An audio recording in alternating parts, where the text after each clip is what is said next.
უკვე ძალიან ცხელა ჩვენს გარშემო და სულ ამბობენ რომ აი სიცხეს მოერიდეთ, იმიტომ რომ სიცხეში დაავადების რისკები იზრდება და ადამიანი უფრო ცუდად გრძნობს თავს. ყოველ მეხუთე ადამიანი, ზოგჯერ ყოველ მეოთხე სიცხეში უკვე ცუდად გრძნობს თავს, რომ განსაკუთრებით როცა ტემპერატურა 35-ს აცილდება, ზოგადად 31-დან უკვე ჯანმრთელობის რისკები იზრდება. 31-მდე ჩვენს ორგანიზმს კარგად შეუძლია შეეგუოს და გაუმკლავდეს ტემპერატურულ ცვლილებას, მაგრამ მისდევით უკვე პრობლემაა განსაკუთრებით იმ ადამიანებისთვის, ვისაც გულის დაავადებები, ფილტვების დაავადებები, თირკმლის აწუხებს, ბავშვებისთვის და ასაკონებისთვის და ასევე იმ ადამიანებისთვის, ვისაც გარეთ ხანს ყოფნა უწევს და ზუსტად ამაზე ვისაუბრებთ, ტოპ 10 რისკი ყველაზე ხშირი, რომელიც ასოცირებულია მზესთან და სიცხესთან და რაც პრობლემას ქმნის და როგორ ვუმკურნალოთ და გავუმკლავდეთ ამ რისკებს. პირველი და ყველაზე ხშირი რისკი, რომელიც ყოველ მეორე ადამიანს ემართება, ეს არის დეჰიდრატაცია. დეჰიდრატაცია არის, როცა ადამიანი კარგავს სიცხეს და 50% ადამიანს, ვინც სიცხეში ცხოვრობს, ან მუშაობს, ან გარეთ უწევს ყოფნა, აქვს დეჰიდრატაცია. ჩვენი გაგრილების მექანიზმი, ჩვენი ორგანიზმის არის ოფლი. ოფლი გამოიყოფა, შემდეგ ეს ოფლი ორთქლდება და ასე ადამიანის კანი გრილდება და ესე ვკარგავთ ჩვენ სითბოს. და როცა ზედმეტი ოფლი გამოიყოფა განსაკუთრებით ცხელ დღეებში, სიცხეს ვკარგავთ ზედმეტად და სითხის ნაკლებობა გვაქვს ორგანიზმში. სითხესთან ერთად ვკარგავთ ასევე ელექტროლიტებს, ნატრიუმს, კალიუმს განსაკუთრებით ოფლის სახით. ასევე შარდით გამოიყოფა სითხე, სუნთქვისას გამოიყოფა და ასევე ფაღარათის თუ ემართება ადამიანს. ყველაზე ხშირი ნიშანი, რომ დეჰიდრატაცია აქვს ადამიანს სითხის ნაკლებობა არის წყურვილი, მაგრამ აი ასაკონებში და ბავშვებში წყურვილის გრძნობა შეიძლება დაქვეითებული იყოს. ამიტომ პირის სიმშრალე, ენის სიმშრალე, მუქი ყვითელი შარდი, ან ცოტას თუ შარდავს ადამიანი, თავის ტკივილი, თავბრუსხვევა, სისუსტე, კუნთების სპაზმი, ეს ყველაფერი დეჰიდრატაციის ნიშანია და შეიძლება ადამიანი გაღიზიანებული იყოს, ან უფრო არეული იყოს. განსაკუთრებით სარისკო და საფრთხილოა ასაკონებში და ბავშვებში და აი უხეშად და მარტივად რო ვთქვათ, ცხელ დღეებში განსაკუთრებით თუ გარეთ გიწევთ მუშაობა ან ყოფნა 2.5 ლიტრი წყალი უნდა დალიოთ. ხო, ეს ჩვეულებრივ დღეებში ზოგჯერ მიუღწეველია, მაგრამ როცა არის ძლიერი სიცხე გარეთ 2.5 ლიტრი და მეორე საზომი რაც შეიძლება გააკეთოთ არის რომ ყოველ 1 საათ ფიზიკურ აქტივობაზე გარეთ თუ ფიზიკურად აქტიურებ სიცხეში, ან თუნდაც სახლში, ოღონდ თუ კი ფიზიკურად აქტიური ხარ, ვარჯიშობ მაგალითად არ ფიზიკურ საქმეს აკეთებ, ყოველ 1 საათზე 1 საათ ფიზიკურ დატვირთვაზე დაახლოებით 1 ლიტრა წყალი უნდა. ხო, ოღონდ ახლა ფიზიკურ დატვირთვაში არ გულისხმობ ახლა მხოლოდ თუ სუბუქად რაღაც საკეთებს ადამიანის სახლის საქმეებს, საუბარია იმაზე, რომ თუ მნიშვნელოვანი ფიზიკური დატვირთვა გაქვს, შენს ორგანიზმს თუ ფიზიკური დატვირთვა აქვს. მეორე მნიშვნელოვანი რაც აკეთებს სიცხე არის, სიცხისგან გამოფიტვა.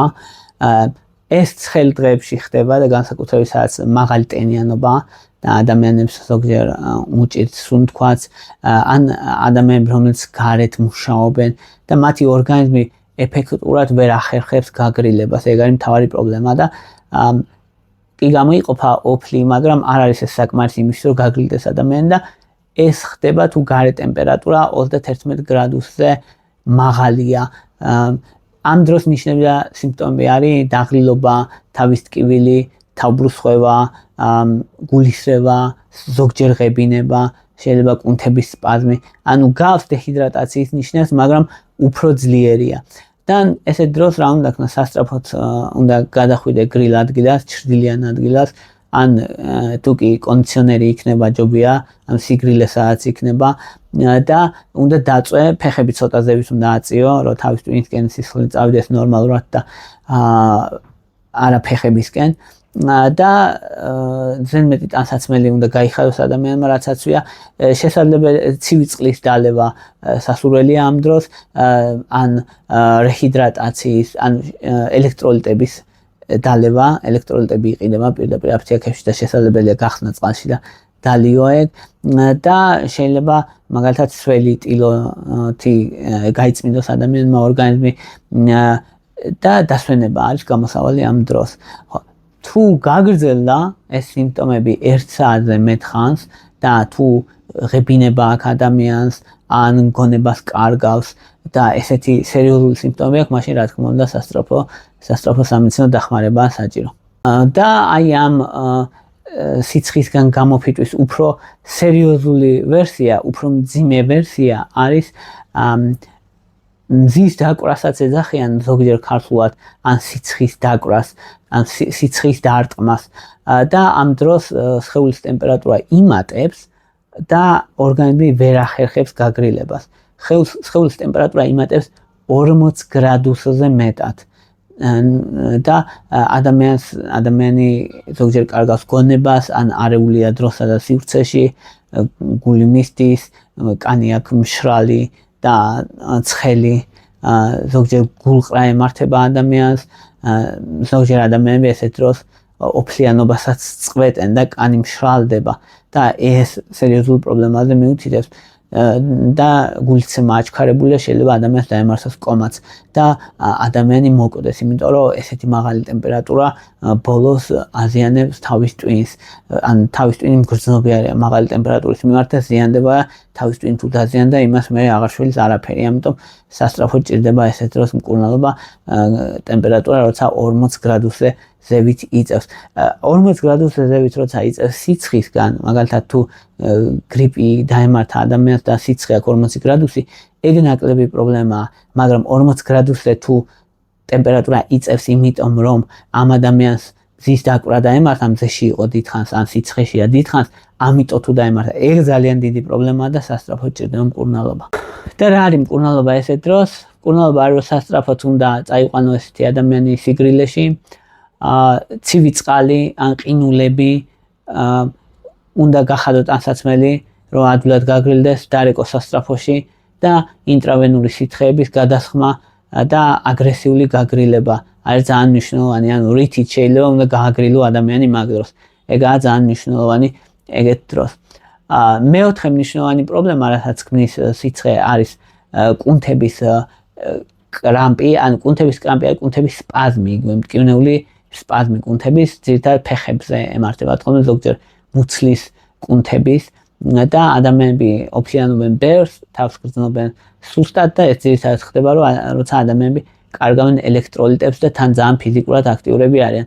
ესეთ დროს გამოსავალი არის, რომ შეწყვეტო ფიზიკური აქტივობა და დაისვენო გრილ ადგილას.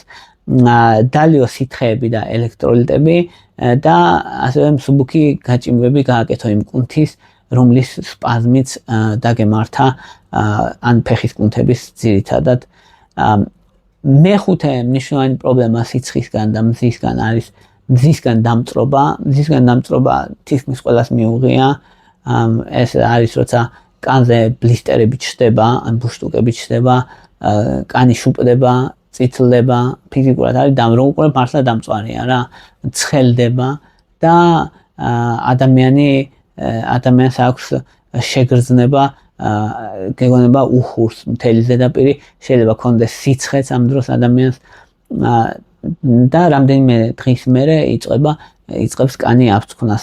თითქმის ყველას გამცდია ეს ხდება, იმიტომ რომ ულტრაიისფერის სხივები მზის აზიანებენ დნმ-ს, აზიანებენ უჯრედებს და ეს უჯრედების დაზიანება აისახება პირდაპირ ჩვენ რასაც უყურებთ, რომ ეს კანი არის დაზიანებული, გაწითლებული და დამწვარი. მზისგან დამწრობა შესაძლებელია დაბალ ტემპერატურაზე, არაა საჭირო 40 გრადუსზე გახვიდე, 25 გრადუსზე და მეტზე რო გახვიდე, უკვე მიიღებს ადამიანი მზისგან დამწრობას, ამიტომ სიფრთხილე ყოველთვის საჭიროა. და განსაკუთრებით იმ ადამიანებთან, ვისაც აქვს ძალიან თეთრი კანი, მოკლედ არიან ადამიანები, რომლებიც იმის ნაცვლად, რომ რუჯი მიიღონ ხოლმე, იწვევიან. განსაკუთრებით ეგეთ ადამიანებს აქვთ დამწრობის რისკი, იმიტომ რომ ვერ უმკლავდება ულტრაიისფერ სხივებს ეფექტურად მათი კანი. ამ დროს მკურნალობა არის ცივი კომპრესები, ანუ შეიძლება იყოს პირსახოცი, სველი პირსახოცის დაფენა 10-15 წუთით, დღეში რამდენჯერმე, ალოე ვერას გელის წასმა და დამატენიანებელი კრემები, იბუპროფენი თუ კი ადამიანს აწუხებს ტკივილები, ანუ და შემაწუხებელია 400 მგ 8 საათში ერთხელ შესაძლებელია წყლის მიღება მნიშვნელოვანია და მზეს უნდა მოერიდო აუცილებლად, სანამ სრულად არ შეხორცდება კანი და არ აღდგება მზეზე სასტიკად რეკომენდირებულია რომ არ უნდა გავიდეს ადამიანი ესეთ დროს მზეზე. სიცხე და მაღალი ტემპერატურა ასევე აუარესებს გულის დაავადებებს. რატო გულის დაავადებებს? იმიტომ რომ სიცხის დროს ხდება სისხლძარღვების გაფართოება და სისხლძარღვების გაფართოება წნევას აგდებს ქვევით, ეს გულისთვის ზედმეტი სტრესია, გულს უწევს მეტად მუშაობა, ასევე სისხლის შედედების რისკს ზრდის. ანუ ნაკლები სითხე, ნაკლებად თხევადი როდესაც სისხლი, მისი შედედების და კოლტების წარმოქმნის რისკი იზრდება და შედეგად, რა თქმა უნდა, ემბოლია შესაძლებელია და აი ეს სისხლის შედედების პრობლემები შესაძლებელია, ამიტომ რომ მეტი ინფარქტი, ინსულტი ხდება ხოლმე აი ესეთ ზედმეტად ცხელ დღეებში. ასევე ბეტა ბლოკერების ვინც იღებს ის ადამიანები, ბეტა ბლოკერები ოფლის წარმოქმნას უშლის ხელს და ეგეც პრობლემაა, ვერ გრილდება ეფექტურად. ამიტომ ესეთი ადამიანები, ვისაც გულის პრობლემები აწუხებს და გულის წამლებზეა, მაქსიმალურად უნდა მოერიდნენ სიცხეს, განსაკუთრებით როცა 30 გრადუსზე მეტია. გულის პრობლემების სიმპტომები არის ადამიანს აქვს შეგრძნება ზეწოლის, გულმკერდის მიდამოში, საკუთარ გულისცემას გრძნობს, ქოშინი, დაღლილობა, ფეხების შეშუპება, თავბრუსხვევა, სისუსტის შეგრძნება. ესეთ დროს რეკომენდირებულია რომ სახლში დარჩეს ადამიანი, მაქსიმალურად გრილად იყოს, დაისვენოს და წამლების მიღება სასურველია, რასაც იღებს. ოღონდ შარდმდენები ხშირად არ არის საჭირო, თუ ძალიან აუცილებელი არ არის და ექიმის მკაცრი რეკომენდაცია არ არის რომ შარდმდენები მიიღოს, ესეთ ცხელ დღეებში როგორც წესი შარდმდენების მიღება არ არის ხოლმე საჭირო. შემდეგი მნიშვნელოვანი პრობლემა, რასაც სიცხე იწვევს, არის ფილტვების პრობლემები. ფილტვების პრობლემებს აუარესებს უпростоრად იმ ადამიანებში, ვისაც უკვე აქვს. რა ხდება ახლა? როცა სიცხეა, სისხლძარღვებს აფართოებს, სისხლძარღვების გაფართოება ბრონქებში აფართოებს და იწვევს ბრონქების შეშუპებას და თუ ასთმა აქვს ადამიანს ან ქრონიკული ბრონქიტი აქვს, ისედაც შეშუპება ბრონქების და ეს კიდევ უფრო აძლიერებს შეშუპებას და იწვევს ბრონქოსპაზმს, აძლიერებს ბრონქოსპაზმს და ზოგ შემთხვევაში კიდე მაღალი ტენიანობა, ჰაერში რომ მაღალი ტენიანობა შეიძლება ბრონქოკონსტრიქცია გამოიწვევს რეფლექსური. ანუ ბრონქები შეავიწროს და ადამიანებს უძლიერდებათ ასთმაც და უძლიერდებათ ქრონიკული ბრონქიტის, ვისაც აწუხებს ხოლმე. ხო, ასთმაზე ახლა ეს მნიშვნელოვანი არ არის. ზოგი ადამიანისთვის, ვისაც ასთმა და ქრონიკული ბრონქიტი აქვს, ტენიანი ჰაერი უმჯობესია ხოლმე თავს უკეთ გრძნობენ და ზოგიერთი ადამიანისთვის კიდე პირიქით მშრალი ჰავა უფრო მეტად უხდებათ ხოლმე. აქ საუბარია დაახლოებით 30%-ზე. ვისაც ასთმა აქვს და ქრონიკული ბრონქიტი, დაახლოებით 30%-ს უარესდება მდგომარეობა, ანუ არა ყველას.